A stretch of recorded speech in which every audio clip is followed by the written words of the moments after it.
नमस्कार दोस्तों। आज फिर मैं आपके लिए ज्ञान से भरी एक कहानी लेकर आया हूं। ये कहानी है गौतम बुद्ध और एक दुखी भिखारी के बीच की बुद्ध मॉरल स्टोरी, जिससे जीवन का बहुत अच्छा ज्ञान मिलता है। एक बार महात्मा बुद्ध एक गांव में अपने शिष्यों सहित घने पेड़ डीएच की छांव के नीचे बैठते।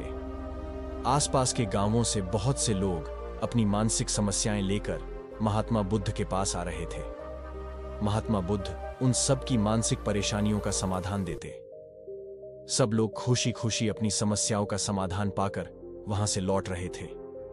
वहीं से कुछ दूर बैठा लोगों को बुद्ध के पास जाते देख एक दुखी भिखारी अपने भाग्य को कोसता हुआ यही सोचने लगा कि अभी कुछ देर पहले तो ये लोग दुखी मन से मुंह लटकाए उन महात्मा के पास गए थे, और अब इतना खुश होकर कैसे वापस लौट रहे हैं। आखिर माजरा क्या है, जरा मैं भी जाकर देखूं कि वो महात्मा ऐसा कौन सा खजाना बांट रहा है इन लोगों को। वे इतने प्रसन्न हुए कि उनके चेहरे लाल हो गए। जब वो दुख भिखारी कुछ नजदीक गया तो उसने देखा कि ये महात्मा तो लोगों को प्रवचन देकर लोगों के दुख का निवारण कर रहे हैं। यह देखकर भिखारी के मन में भी तीव्र इच्छा हुई कि क्यों न मैं भी इन महात्मा को अपना दुख बताऊं। मुझे भी अपने दुख का समाधान अवश्य मिलेगा। बस फिर क्या था, समाधान पाने की लालसा लिए भिखारी महात्मा बुद्ध के सामने पहुंचा और हाथ जोड़कर प्रणाम करते हुए बोला, हे महात्मा बुद्ध, मैं भी लोगों की मदद करना चाहता हूं। मुझे लोगों की मदद करने की बहुत इच्छा है, लेकिन मैं कैसे मदद कर सकता हूं? मैं बहुत गरीब हूं। मेरे पास न तो पैसे हैं और न ही कोई ऐसी चीज जिससे मैं किसी की मदद कर सकूं। मैं कोशिश करने पर भी किसी की मदद नहीं कर सकता।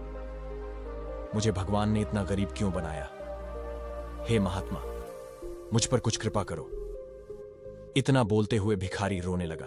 महात्मा बुद्ध बोले, आप बहुत अज्ञानी हैं, क्योंकि आप अभी तक इस भ्रम में जी रहे हो कि तुम्हारे पास कुछ नहीं, जबकि दूसरों को कुछ देने के लिए तुम्हारे पास बहुत कुछ है। तुम बिना धन और वस्तु के भी दूसरों की मदद कर सकते हो।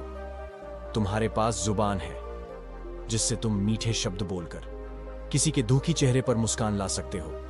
इन्हीं शब्दों की ताकत से तुम किसी के भी टूटते हौसलों को फिर से मजबूत कर सकते हो।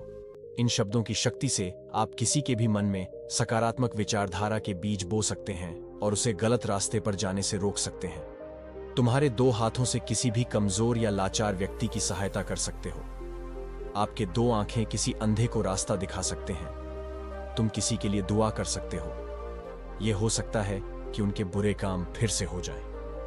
आप किसी के अच्छे स्वास्थ्य की कामना कर सकते हैं, लेकिन अज्ञानतावश तुम अब तक इस बात को समझ नहीं पाए और इस भ्रम में अब तक जीते रहे कि तुम्हारे पास मदद करने के लिए कुछ नहीं।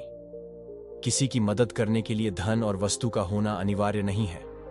बिना धन और वस्तु के भी हम कई प्रकार से लोगों की मदद कर सकते हैं। महात्मा बुद्ध के ज्ञान से भरे ये सुंदर शब्द सुनकर भिखारी के चेहरे पर मुस्कान आ गई और वह खुशी से झूमता हुआ वहां से चला गया। दोस्तों, महात्मा बुद्ध की इन बातों से बहुत कुछ सीखा गया। आजकल बहुत से लोग ये सोचकर दुखी होते हैं कि मेरे पास ये नहीं है, बल्कि जो आपके पास है उसी में संतुष्ट रहना सीखें और बिना मतलब के लोगों की मदद करें। इन्हीं से आपको परम सुख की प्राप्ति होगी।